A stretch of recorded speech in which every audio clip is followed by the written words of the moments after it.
पिछले वीडियो में हमने HTML के हेडिंग्स देखे H1 से H6 तक। इस वीडियो में हम आपको दिखा रहे हैं HTML पैराग्राफ्स यानी कि p टैग का क्या यूज़ होता है।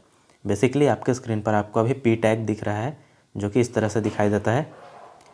इसका एग्जाम्पल भी एक रन करके हम देख लेते हैं। ब्राउज़र पे लोड होने में हो सकता है आपको कुछ समय लगे, लेकिन अगर आप चाहें तो w3school.com पे जा करके आप फ्री में इस तरह से कोड रन करके देख सकते हैं अगर आपके पास PC नहीं है। इस तरफ देखिए, हमने p टैग लगा दिया है। ओपनिंग और क्लोजिंग के बीच में लिख दिया हमने दिस इज़ पैराग्राफ। देखते हैं उसका आउटपुट किस तरह से आ रहा है। उसका आउटपुट इस तरह से आएगा, दिस इज़ पैराग्राफ।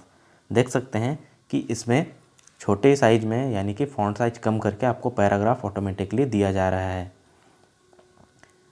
आगे देखते हैं HTML लिंक्स।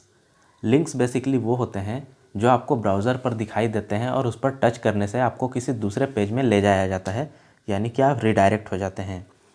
HTML के जो लिंक्स होते हैं उनको A टैग से दिया जाता है, जैसा कि आप अभी स्क्रीन पर देख पा रहे हैं। इसका एक एग्जाम्पल भी हम देख लेते हैं रन करके।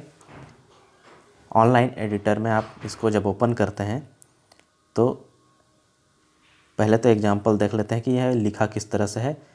एक टैग दिया हुआ है A का, यहाँ पर A टैग दिया हुआ है और यहाँ पर A को क्लोज किया गया है। इसके अंदर हमने href दे दिया। ये क्या होता है ये आपको मैं आगे डिटेल में बता दूंगा, अभी आप टेंशन मत लीजिए।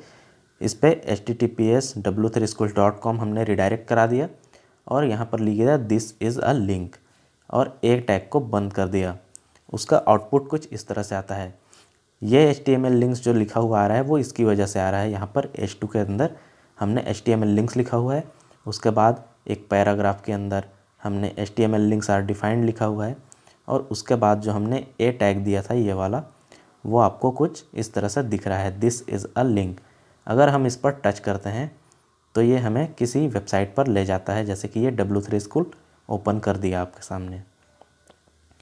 बैक चलते हैं और देखते हैं कुछ और एग्जाम्पल्स। फिर आते हैं HTML इमेज।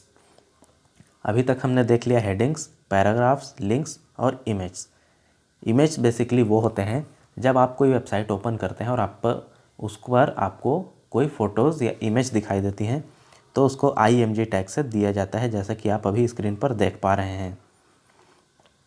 img लिखने के बाद आपको कुछ चीज़ें और देनी होती हैं जो कि होती हैं src, alt यानी कि अल्टरनेटिव टेक्स्ट, width विड्थ और हाइट।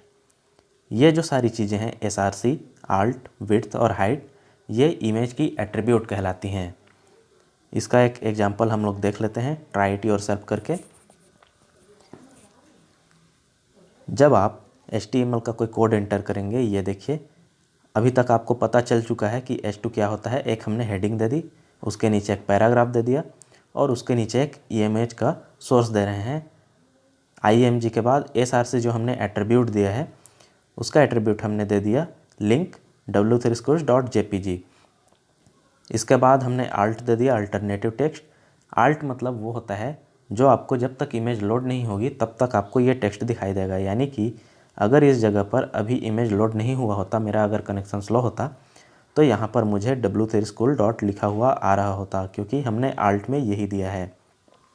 उसके बाद विड्थ और हाइट यानी कि उसकी लंबाई और चौड़ाई सेट करने पर हमें इस तरह का आउटपुट दिखता है। H2 के बदले हमें HTML इमेज लिखा हुआ आ रहा है, पैराग्राफ का टेक्स्ट हमें यहाँ पर दिखाई दे रहा है और इमेज जो हमने सोर्स लगा करके दिया है वो इस तरह से दिखाई दे रहा है, जो कि W3 स्कूल का इमेज है।